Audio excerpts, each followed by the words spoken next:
Hello, my dearest confidant. I wanted to go over the problem with the absolutes. The absolutes, like when you think I either have to do this or I have to do this.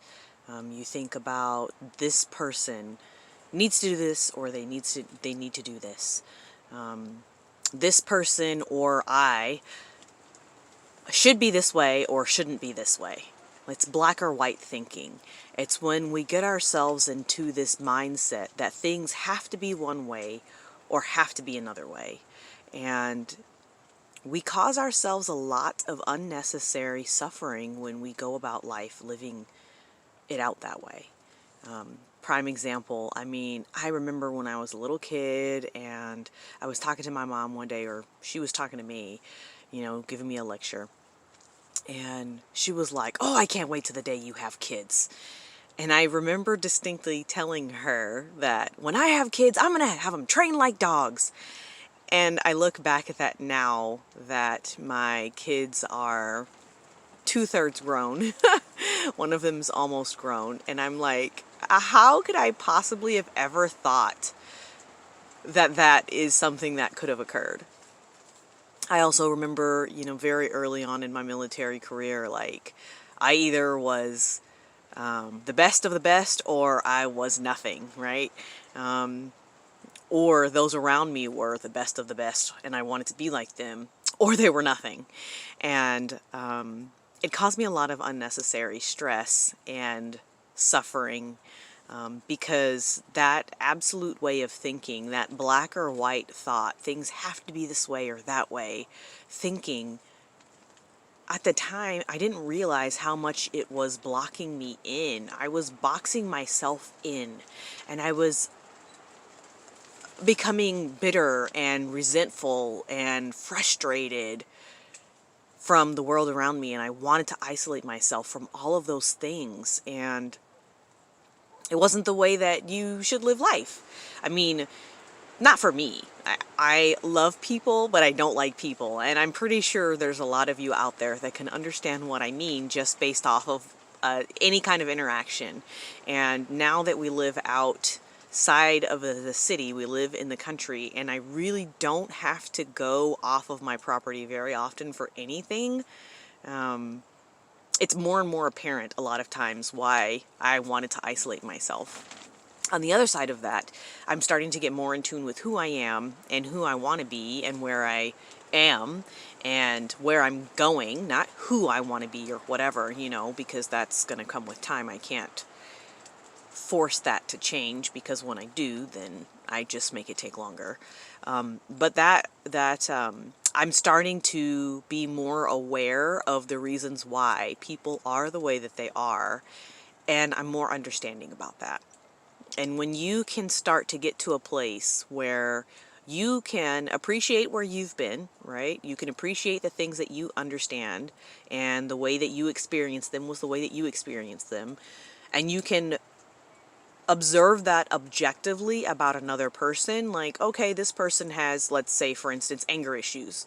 I can understand that they have anger issues because they have not healed certain parts of themselves, or they're not setting up boundaries the way that they should, or they're not upholding their boundaries, or they don't want to take the time to get to know themselves, and that's why they're frustrated all the time.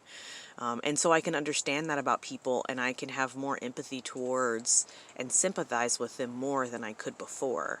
And so, yeah, I still get angry. I still get frustrated. I still get whatever, all different kinds of emotions besides being content and appreciative. And now I just know that, it's not my way or the highway. It's not, I'm the only one that matters. It's not, how could they possibly do that to me? And now it's more like, the poor soul, they're doing that to themselves.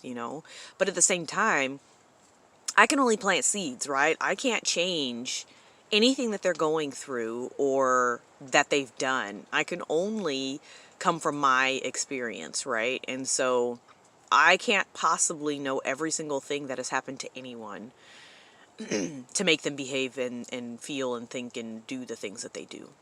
But the black or white thinking shouldn't be your only go-to. It shouldn't be the thing that you fall back on. You can judge everyone else, you know.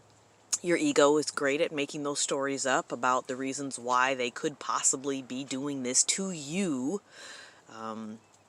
Or you can just not focus on that. It's never going to go all the way away. You're still going to think those things, but it's about how you react after that, how you respond after that, the types of things that you think, and the way that you have to remember how you want to go through life. Do you want to be remembered as that horrible person that this person was, you know, this person was just having a bad day and they snapped at you, and then you snap back because you thought, how dare they?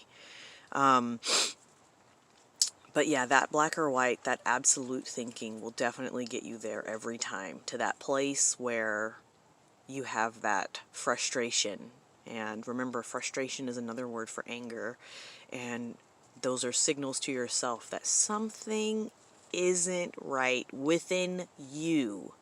Not the other person, within you. Because you can only control yourself. And so you choose how you want to respond to someone. And so, anyways, I kind of got on my soapbox here. But yeah, that absolute black or white thinking will get you every time. And so, like I mentioned in another video, try to think about other possible solutions and reasons why somebody could have treated you poorly. Because it's something to do with them, not you. And so anyways, black or white thinking, it boxes you in, it causes you unnecessary suffering.